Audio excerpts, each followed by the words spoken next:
como tem sido a igreja até aqui no contexto do Brasil. Se você está acompanhando as divulgações aí pela Veja que o IBGE trouxe sobre as igrejas no Brasil e sobre a igreja evangélica, você vai ver que aquela curvinha laranja ali ascendente, ela fala sobre a igreja evangélica. A igreja evangélica no Brasil está crescendo, e segundo a reportagem na Veja, se continuar assim, em 3 décadas, a igreja evangélica vai ultrapassar, pelo menos em números, a igreja católica. Ao ver essa reportagem, uma pergunta veio à minha mente, porque se esse é o caminho das religiões no Brasil e o caminho da igreja evangélica, a minha pergunta é: isso tem mudado o nosso país? Será que está crescendo o número de simpatizantes a Jesus ou o número de servos de Jesus? Porque existe uma grande diferença entre você gostar das palavras de Jesus, entre você gostar daquilo que ele diz, de apreciar uma boa conversa, um bom tempo no auditório. Existe uma diferença muito grande para quando a gente absorve isso na vida, isso transforma a nossa atitude no mundo.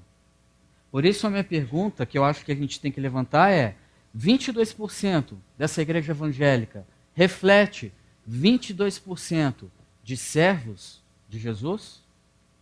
A igreja brasileira, ela passa por um momento de desafio.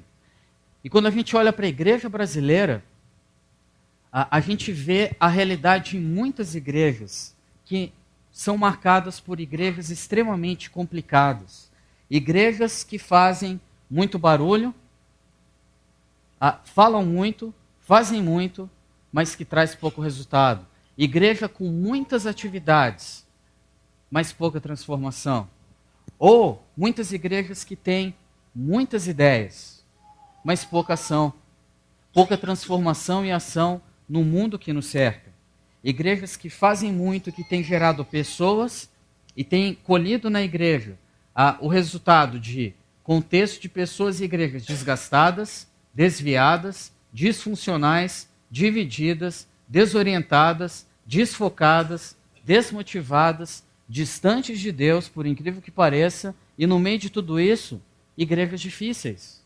Igrejas difíceis de lidar, porque apesar de um suposto crescimento, o caráter e a ação e o compromisso com Deus, será que tem refletido de fato o que Deus chamou a igreja para ser? O que tem ocupado a nossa fala, os nossos dizeres e a nossa vivência em Cristo?